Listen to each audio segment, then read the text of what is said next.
Good morning बच्चों।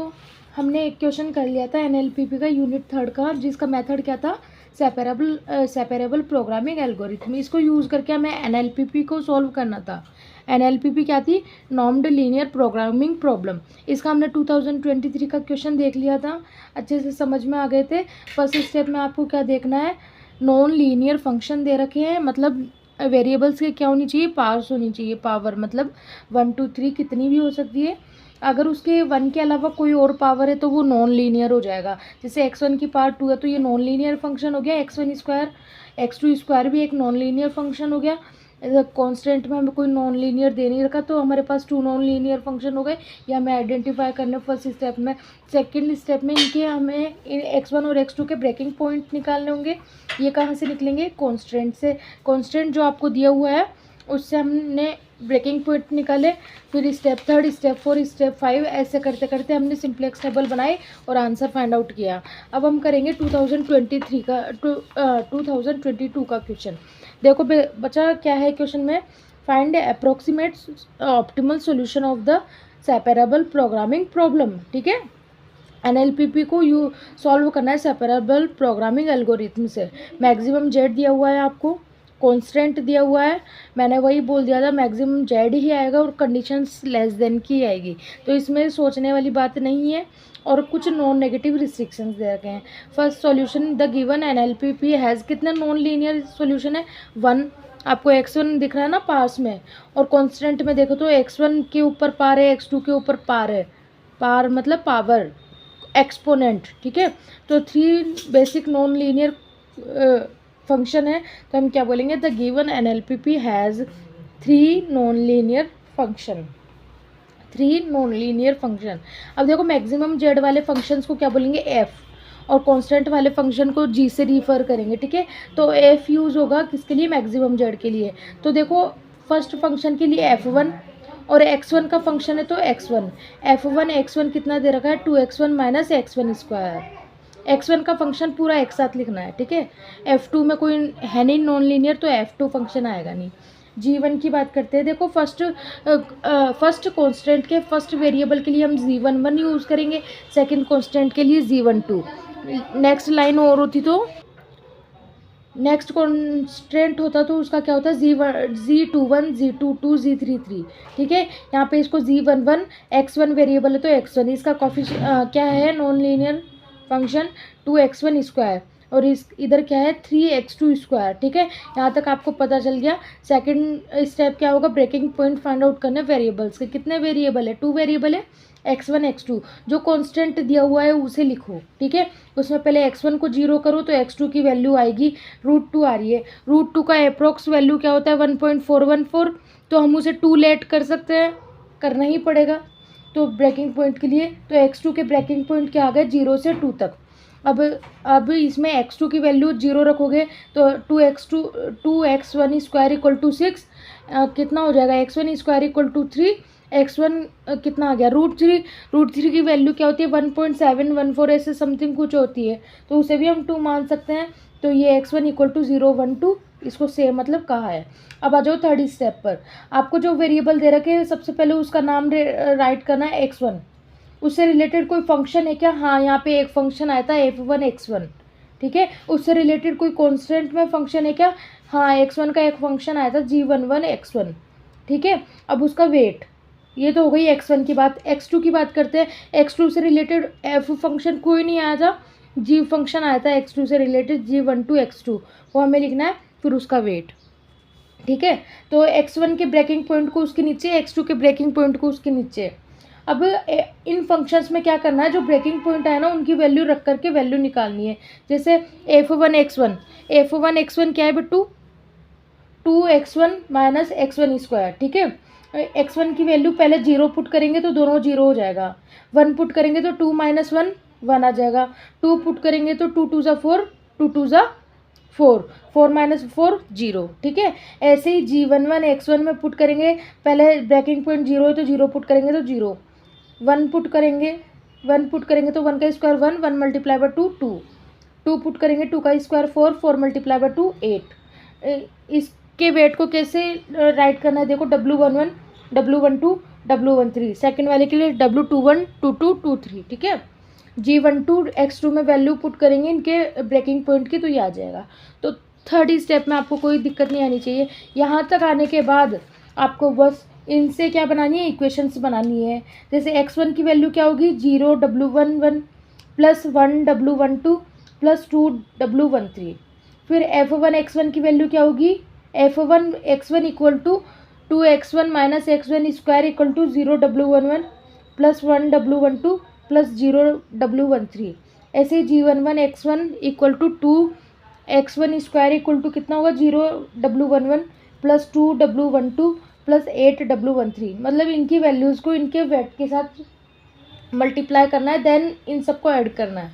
ऐसे x2 की वैल्यू क्या आ गई, 0W12 0W21 plus 1W22 plus 2W23। ऐसे इसकी वैल्यू आ जाएगी 0W1 W21 3W22 12W23, ठीक है। आगे आते हैं। So we get x1 x2 f1 x1 G11 x1 G12 x2, ठीक है। यहाँ तक की वैल्यू हमने पीछे से अभी मैंने जो बोला वैसे के वैसे आ जाएगी। अब हमें वापस से NLPP बनानी है मैक्सिमम जेड की। मैक्सिमम जेड क्या दिया था, 2x1 minus x1 square plus x2। ये आपको पता होगा ये क्या है, f1 x1 है, फंक्शन है x1 का। इसकी वैल्यू ये रहा, देखो ये पूरी वैल्यू ये रहा, देखो 2x1 minus x2 square x1 square की वैल्यू क्या है, 0 1 0 0 1 0। ये पूरा यहाँ तक लिख दिया। x2 की वैल्यू भी हमने फाइंड आउट कर ली है तो उसको भी आगे लिख देंगे। यहाँ पे एक कांस्टेंट है तो उसके लिए s1 यूज़ करेंगे। वेरिएबल लेस देन का साइन हटाने के लिए s1 ऐड करना पड़ेगा ना। यहाँ पे कुछ ऐड करेंगे तो इक्वल हो जाएगा, तो s1 ऐड किया तो उसका कोफिशिएंट 1 रहेगा कांस्टेंट में, और मैक्सिमम जेड में उसका कोफिशिएंट क्या रहेगा, 0, ठीक है। क्योंकि ये माना है हमने, ठीक है। और कांस्टेंट की बात करते तो ये कांस्टेंट था 2x1 स्क्वायर की वैल्यू क्या थी, G11 x1, उसकी हमने पुट कर दी। और 3x2 स्क्वायर क्या था, ये था, इसकी वैल्यू हमने पुट कर दी, s1 लगा के इक्वल कर दिया साइन को, और 6, ठीक है। अब ये जो वेट आए हैं इनका एडिशन किसके इक्वल होता है, 1 के। W11 12 13 इनका addition equal to 1, W21 22 23 equal to 1। W11 से W13 तक के सारे वेरिएबल ग्रेटर देन 0 होंगे और ये भी सारे ग्रेटर देन 0 होंगे। तो अब बताओ कांस्टेंट कितने हो गए आपके पास, एक तो आपको दिया हुआ था और 2 आपने निकाले हैं। मतलब ये 2 हमेशा निकालने ही निकालने, सेम वेरिएबल रहेंगे। जितने भी वेट रहेंगे x1 के लिए उन सबको ऐड करके a1 के इक्वल करना है, x2 के लिए जितने भी वेट रहेंगे उन सबको ऐड करके इक्वल टू 1 करना है, ठीक है। 3 कांस्टेंट हो गए, मैक्सिमम जेड हो गया। तो अब आपको कुछ नहीं चाहिए, अब सिंप्लेक्स टेबल पे आओ। फर्स्ट है सिंप्लेक्स टेबल, ठीक है। CJ सेम रहेगा, CJ मतलब मैक्सिमम जेड में यूज़ होने वाले कोफिशिएंट 0 1 0 0 1 2 0 0 1 0 0 1 2 0, ठीक है। CB भी XB भी अभी आपको लिखना नहीं है, आपको यहाँ देखना है कौन सी आइडेंटिटी मैट्रिक्स बन रही है, किसके कोरस्पॉन्डिंग बन रही है, फिर वो लिखना है, ठीक है। अब यहाँ पे जितने भी वेरिएबल्स है वो सब लिखने हैं। देखो क्या क्या है, W11 12 13, तो ये x1 के लिए थे, x2 के लिए 21 22 23, और ये s1 जो हमने लेट किया, ठीक है। ये सारे लिख लिए हमने।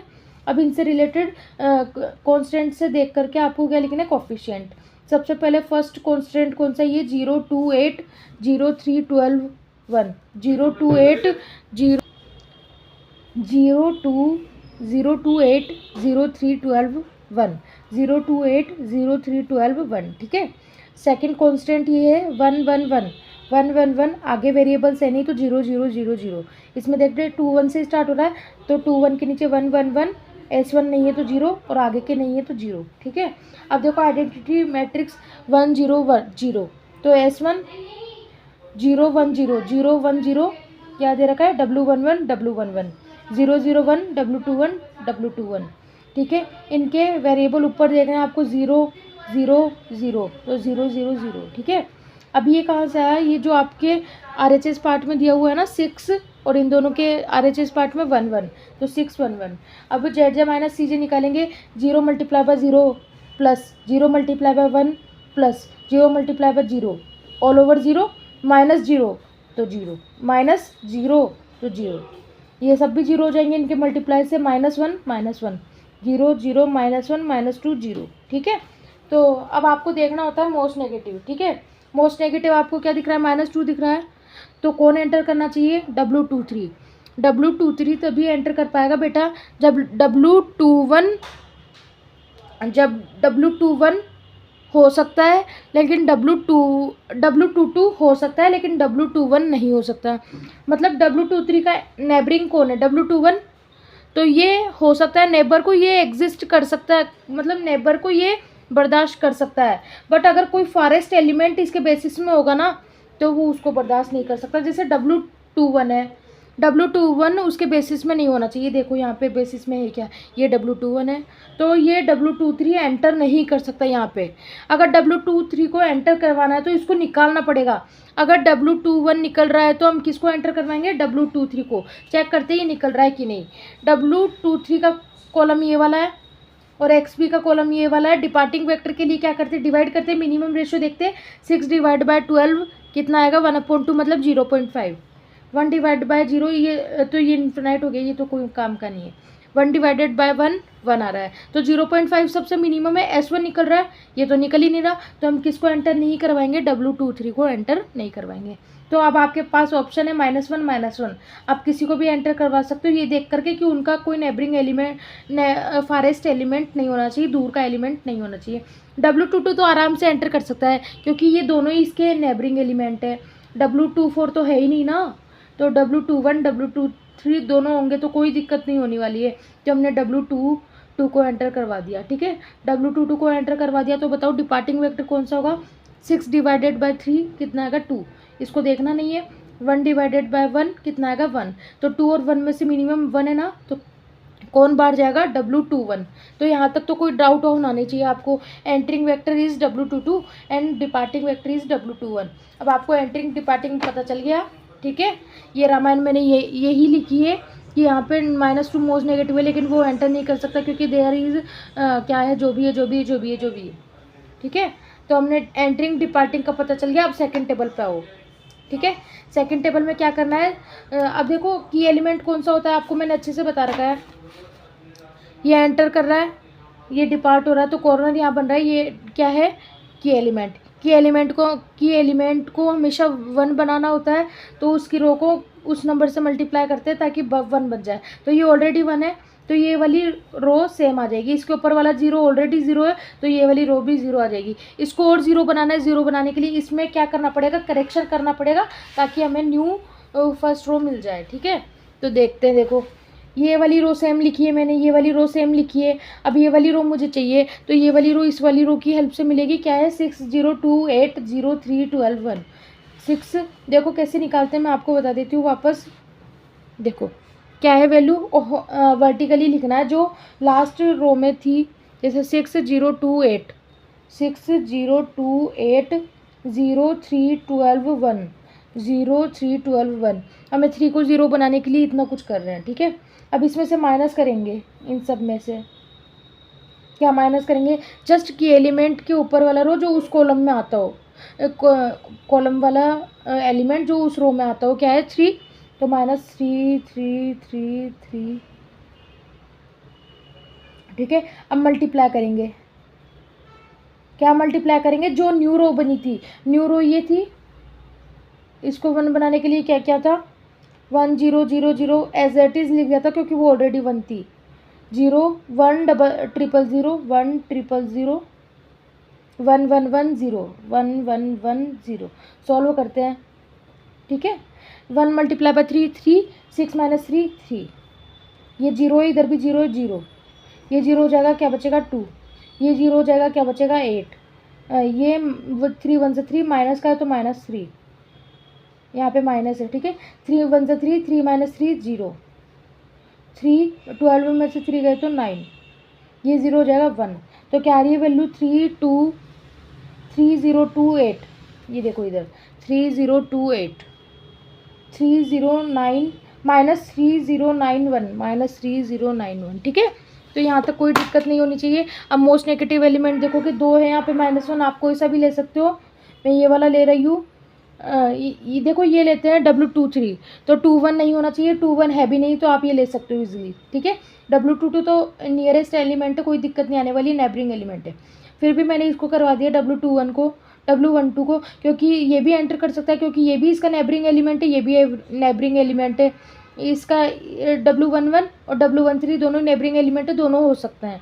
तो हमने इसको एंटर करवाया, तो डिपार्टिंग वेक्टर के लिए 3 डिवाइडेड बाई 2 कितना आएगा 1.5, 1 डिवाइडेड बाय 1 कितना आएगा 1, और इसको देखना नहीं है, इन्फिनाइट हो जाएगा। तो 1 और 1.5 में से 1 कम है, जो W11 के कोरस्पॉन्डिंग है, क्योंकि इनको डिवाइड करने से 1 आया था। तो ये एंटर कर रहा है, ये डिपार्ट हो रहा है, तो 1 क्या है की एलिमेंट। अब की एलिमेंट को क्या बनाना होता है, 1 बनाना होता है। ये तो ऑलरेडी 1 है, तो ये रो सेम लिख देंगे। इसके नीचे वाला ऑलरेडी 0 है, तो ये भी रो सेम लिख देंगे, बस इस रो को चेंज करेंगे ताकि हमें नेक्स्ट फर्स्ट रो मिल जाए। ये रामायण मैंने यही लिखी है, कैसे डिपार्टिंग वेक्टर निकाला, मिनिमम वो 3/2 1/1 1/0 सेम आ गया, कोई दिक्कत नहीं आएगी। एंटरिंग का पता चल गया, डिपार्टिंग का पता चल गया। एंटरिंग डिपार्टिंग मतलब W11 निकल रहा था, W12 एंटर कर रहा था, तो W11 की जगह कौन आ जाएगा, W12 आ जाएगा, ठीक है। तो यहाँ पे हमने ये वाली रो को सेम लिखा, इस रो में चेंजेस किए, मतलब ये रो चाहिए मुझे, तो ये रो चाहिए, तो मैंने लास्ट वाली रो को लिखा पहले, जैसे हमने लास्ट टेबल में किया था, 3028 माइनस 3091, 3028 माइनस 3091, सब में से माइनस किया, क्या ये की एलिमेंट के जस्ट ऊपर वाला क्या है 2, तो 2 माइनस किया सब में से, फिर मल्टीप्लाई किया न्यू रो क्या थी, ये वाली थी ना, 4 time 1 4 time 0 4 time 1 4 time 0, solve किया, क्या गया 1 माइनस 2 0 6 माइनस 3 0 9 1, ठीक है। अब आते हैं आगे, मोस्ट नेगेटिव एलिमेंट एक ही है, ठीक है, इसको एंटर करवाएंगे। 2 3 एंटर कर सकता है, क्योंकि ये 2 2 तो इसका नियरेस्ट एलिमेंट है, कर सकता है ना एंटर, तो इसको एंटर करवाया। अब डिपार्टिंग वेक्टर के लिए रेशो देखते हैं, 1/9 सबसे कम रेशो होगा, ये तो इन्फिनाइट हो जाएगा, 1/1 1 होगा, तो 1/9 सबसे कम होगा, तो कौन डिपार्ट होगा, S1 डिपार्ट होगा, S1 डिपार्ट होगा, ये एंटर करेगा, तो की एलिमेंट क्या होगा 9, ठीक है, 9 की एलिमेंट होगा, ठीक है। तो इसको 1 बनाएंगे, इसके नीचे वाला 0 है, तो ये ऐसे कैसे आ जाएगी, ये 1 है, तो इसको भी 0 बनाने के लिए एडिट करेंगे। तो देखो S1 निकल रहा है, S1 निकल रहा है, कौन एंटर कर रहा है, W23, तो S1 की जगह कौन आ गया, W23, और ये दोनों लास्ट सेम चलते रहेंगे, ठीक है। अब देखो क्या किया हमने, 9 को 1 बनाने के लिए क्या करेंगे, 9 को 1 बनाने के लिए 9 से डिवाइड कर देंगे, 9 से डिवाइड किया तो 1/9 माइनस 2/9 0 2/3 माइनस 1/3 0 1 माइनस 1/9, ठीक है। उसके नीचे वाला सेम आ गया, क्योंकि 0 था। इसको 0 बनाने के लिए हमने क्या किया, लास्ट वाली टेबल को लिखा, 1 000 111 0 1 000 111 0, फिर माइनस किया इन सब में से, जस्ट की एलिमेंट के नीचे वाला 1 माइनस किया सब में से, फिर मल्टीप्लाई किया सब में से, क्या जो न्यू रो बनी थी क्या थी, ये वाली, इसको मल्टीप्लाई किया तो हमें ये मिल गई, ठीक है। अब देखेंगे मोस्ट नेगेटिव एलिमेंट वापस एक है, तो W21 एंटर करना चाहिए। W21 एंटर तभी कर सकता है जब W23 नहीं होना चाहिए। W23 आपको दिख रहा है, ये रहा, W23 निकल पा रहा है क्या, ये देखो, अगर नहीं निकल पा रहा तो हमारा सॉल्यूशन यही आ जाएगा, क्योंकि एक ही मोस्ट नेगेटिव एलिमेंट, इसको तभी एंटर करवा सकते हैं W21 को, W22 हो सकता है, लेकिन W23 उसके बेसिस में नहीं होना चाहिए। देखते हैं कौन सा डिपार्ट हो रहा है। अब W23 ये एंटर कर रहा है ना, तो देखो ये इसको डिवाइड करेंगे नहीं मिनिमम रेशो के लिए, क्योंकि ये माइनस में है, इसको डिवाइड करेंगे भी नहीं, क्योंकि ये इन्फिनाइट बन जाएगा, नीचे 0 आएगा। इसको डिवाइड करेंगे, इट मीन्स W22 निकल रहा है, W23 नहीं निकलेगा, तो हमें पता चल गया, यहाँ पे हमें आंसर मिलने वाला है। हेयर मोस्ट नेगेटिव एलिमेंट ये, but corresponding W21 must not be entering vector, because W23 is present in basis, this is not can't अब डिपार्ट, जो डिपार्ट नहीं हो पा रही है, ठीक है। तो फाइनल सोल्यूशन क्या होगा, देखो जो जो हमें वैल्यूज़ मिली है, W23 equal to 1/9, W12 equal to 1, W22 equal to 8/9, इसको हमने लिख लिया। अब मैक्सिमम जेड की वैल्यू निकालनी होती है, मैक्सिमम जेड को ऐसे कैसे लिख लिया हमने, 0 S1 तक, ठीक है। अब W23 1 2 और 2 2 की वैल्यू रखेंगे, और जो नहीं है उनकी वैल्यू 0, 1 1 की वैल्यू नहीं है, इनमें से कोई 0 हो जाएगा, 1 2 की वैल्यू है 1, तो 1 मल्टीप्लाई बाय 1 1, W13 की वैल्यू नहीं है तो 0, W21 की वैल्यू नहीं है तो 0, W22 की वैल्यू है 8/9, इसका कोफिशिएंट 1 है, 1 मल्टीप्लाई बाय 8/9, W23 है 1/9, 2 मल्टीप्लाई बाय 1/9, S1 0। तो ये सॉल्व करेंगे तो क्या आ जाएगा, ये आ गया। तो ये आपका फाइनल आंसर था। यहाँ तक की कोई दिक्कत नहीं होनी चाहिए। I hope you are successfully understand everything. ठीक है, तो आई होप आपको अच्छे से समझ में आया होगा। अब बढ़ते हैं, मतलब नेक्स्ट जो भी लेक्चर होगा उसमें हम करेंगे 2000, देखो 2023 का हो गया, 22 का हो गया, अब हम करेंगे 21 का, जो 2019 में भी आया। मैंने आपको बोला ना 2021 कई क्वेश्चन है जो रिपीटेड हो जाते हैं। 2021 2019 में ये क्वेश्चन आया हुआ है, तो इसके कोरस्पॉन्डिंग हमें हमारे 4 क्वेश्चन हो जाएंगे, 4 ईयर क्वेश्चन हो जाएंगे, होंगे 3 लेकिन ये 2 बार आया तो 4 ईयर्स क्वेश्चन हो जाएंगे। फिर इसके बाद एक और करेंगे, 2 क्वेश्चन करने हैं मतलब, ठीक है, एक 18 का, एक 19 का, मतलब ये वाला, ठीक है। 2 क्वेश्चन करने के बाद ये यूनिट कंप्लीट हो जाएगी। दोनों भी ऐसे ही है, बिल्कुल कोई दिक्कत नहीं आने वाली है, सेम मेथड रहने वाला है, सेम तरीका रहना, ठीक है। तो अब चलते हैं आगे।